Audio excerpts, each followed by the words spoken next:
केला बेचने वाली चुड़ैल। एक बार की बात है, जादूपुर नाम के एक गांव में करतब दिखाती एक औरत एक रेड्डी के लिए गांव में आती है। आइए आइए मेहरबान कदरदान, खाइए रोहड़ा के ताजे ताजे केले, कभी खाए नहीं होंगे ऐसे केले, पीले पीले केले खाइए। ये कहकर रोहड़ा हाथों में 4 केले लिए उन्हें सर्कल में जोर जोर से हवा में उछालती हुई करतब दिखाती है, जिसे देखकर आसपास के सारे बच्चे अपने अपने मम्मी पापा से उस औरत के पास जाने की जिद करने लग जाते हैं। पापा ऐसा तो सर्कस में बॉल से होता है ना, ये आंटी तो केले से कर रही है, चलिए ना पापा देखते हैं। रोहड़ा एक पतली सी तार पर चलती हुई केलों से करतब दिखाती है।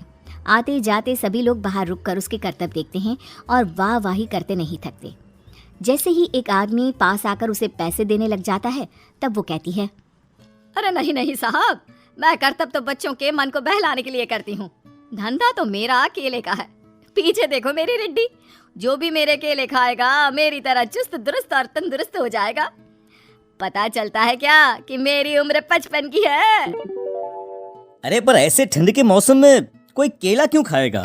ये ऐसे वैसे केले नहीं है साहब, ये शरीर में गर्मी देते हैं, ठंड को दूर भगाए जो भी रोहिणा के केले खाए।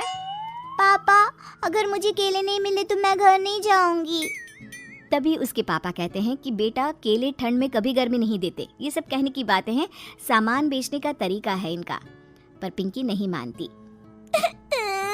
मैं केले खाऊंगी। पिंकी की जिद के आगे नत्थू हार जाता है और उसे केले खरीद कर दे देता है। पिंकी खुश होकर केले घर ले आकर खाती है। अब मैं भी करतब करूंगी, कितना मजा आएगा, जादुई केले। पिंकी पहला केला खत्म भी नहीं करती कि वो बेहोश हो जाती है। दूसरे केले से एक काला धुआं आता है और रोहड़ा चुड़ैल बनकर बाहर निकल आती है। मेरे भूतिया केले बच्चे न खाए, ऐसा हो ही नहीं सकता। जादूपुर वालों, कब तक बचोगे? आ गई हूँ मैं रोहड़ा, जिसका कोई नहीं कर सकता सामना। रोहड़ा पिंकी को गोद में उठाकर काले धुएं में कहीं गायब हो जाती है। शाम के वक्त नत्थू घर लौटता है और पिंकी को घर में ना पाकर उसकी माँ से कहता है, माँ पिंकी कहाँ है? अरे बेटा, उसे तो तू सुबह करतब दिखाने ले गया था ना, फिर कहाँ वापस आए तुम दोनों? मुझे लगा तू उसे अपने साथ मंडी ले गया होगा। हे भगवान, मेरी बच्ची कहाँ गई? मैं उसे घर ही तो छोड़कर गया था माँ।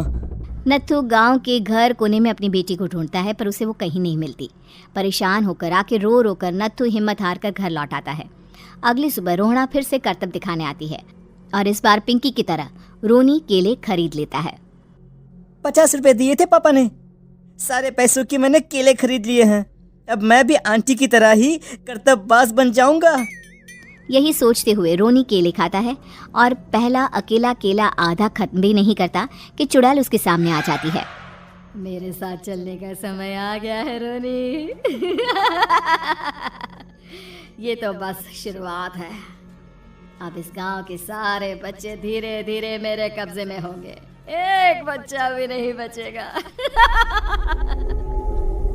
ये कहकर रोनी को गोद में लेकर काले धुएं में अदृश्य हो जाती है। इसके बाद हर रोज गांव में से कोई ना कोई बच्चा गायब होता, पर ऐसा क्यों हो रहा है किसी को भी समझ में नहीं आ पा रहा था।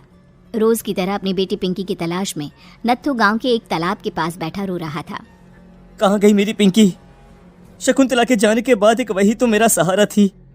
अरे उसकी आत्मा कोस रही होगी मुझे कि मैं अपनी बच्ची को संभाल भी नहीं पाया। नत्थू ये कहता हुआ रो ही रहा था कि तभी तालाब में से उसे शकुंतला की आवाज सुनाई देती है। कहाँ थी तुम शकुंतला? हमारी बच्ची और सारे गायब हुए बच्चे रोहड़ा के कब्जे में हैं। वो बच्चों को जो केले देती है उससे बच्चे बेहोश हो जाते हैं और उसके कब्जे में आ जाते हैं और वो उन्हें ले जाकर काली दुनिया में ले जाती है। पर वो ऐसा क्यों कर रही है? ये मैं नहीं जानती, पर उस दुनिया का रास्ता मैं आपको बता सकती हूँ।